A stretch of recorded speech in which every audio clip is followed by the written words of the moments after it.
Chancellor Klein and UFT President Michael Mulgrew have joined me this afternoon for what I think is fair to say is a breakthrough announcement that will go a long ways towards improving the quality of teachers in our schools. Given the amount of press that this subject has gotten, to say that this is a big deal is probably an understatement. And I think it just goes to show that when you work together, when you cooperate, you can do things. When I became president 8 months ago, one of the first things I said that had to be done was this whole issue of the rubber rooms had to be dealt with. It was clear from my work as a teacher and as a chapter leader that this was not working for the students in the schools, for the schools themselves. It put them under an undue burden, and for the system, and I don't believe it worked for this city. And that is what we have been working at since that time. And I have numerous meetings with the mayor. Thank you very much. We sit and we have breakfast, and I won't tell you where. And we've been talking about this, saying we need to get this fixed. This isn't working.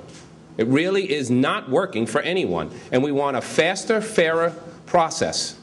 Just as they say, if there is a disciplinary thing that has to be done, let's get to it. If someone is going to be exonerated, let's get them back to the school. That's the way this process should work. And that's what we have come to in this agreement.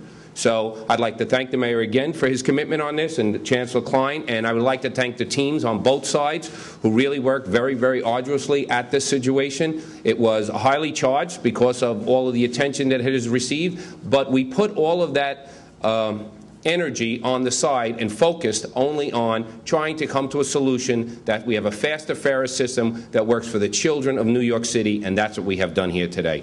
I think it's a solution that is fair to all parties and will keep our system moving forward.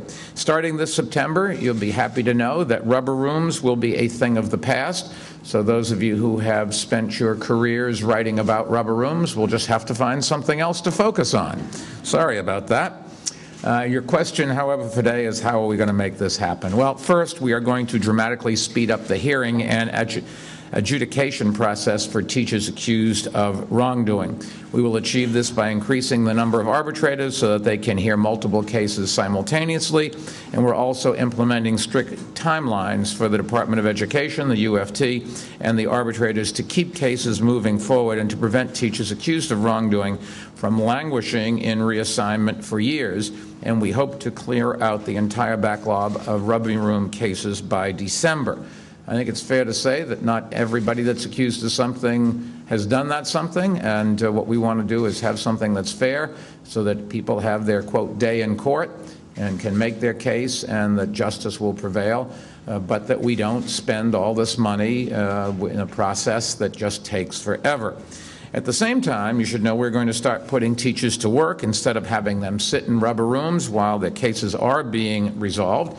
Nothing wrong with that. The city's paying for them, and there's no reason why they shouldn't do a day's work. That's what we need to do. That's what all the city employees do. Teachers accused of wrongdoing will now be assigned to administrative work at one of the Department of Education's central offices or to non-teaching duties in their schools. And in some instances of serious financial misconduct or sexual misbehavior, it is true that teachers will be suspended and sent home. The bottom line is these reforms will make sure teachers who should be removed from the system are taken off the payroll much quicker, which is good news for taxpayers, and they will also make sure that good teachers will be able to return to the classroom much sooner, which is really good news for our students and for the teachers who are our employees. From the beginning, as I said, this is something I said had to get fixed, because you see that it's not only a burden that you hear about in the media, but when you go to the schools that are affected by it, you see the stress it causes in school in terms of the teachers not there, the students who had that teacher. It's a big it really upsets the functioning of the schools themselves who are affected by it. So from the beginning, I said, let's just keep moving this one. It's going to be difficult because of all of, as I said, the agendas and the media around it. But I said, we have to move this one because this one has to be solved. And it's been something we have been working on for quite a while.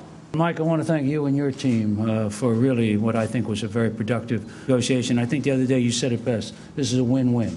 It's really where everybody has seen their way to get to a system that will move much more quickly, that will keep people working in all but rare instances during the process, and that will end the rubber rooms. And I think, as the mayor said, it really, in one sense, puts us closer, in an important sense, to ensuring that our students have the great teachers they need and deserve. I know the UFT is committed to that goal. We're committed to that goal. There's nobody who wants ineffective, much less dangerous teachers in our classrooms. The issue here is improving our school system. The best experts and studies agree that the single most important factor for success in education is having a great teacher at the front of every classroom. I certainly have said that an awful lot of times, and I know Michael agrees with me, and does Joel and Dennis. The vast majority of our teachers in New York City are outstanding and dedicated professionals. I would put this group in competition with any group of teachers, no matter what size the group is in this country. We are blessed to have roughly 80,000 teachers who really want to make a difference and help our kids, and that's why you see the school system continuing to improve.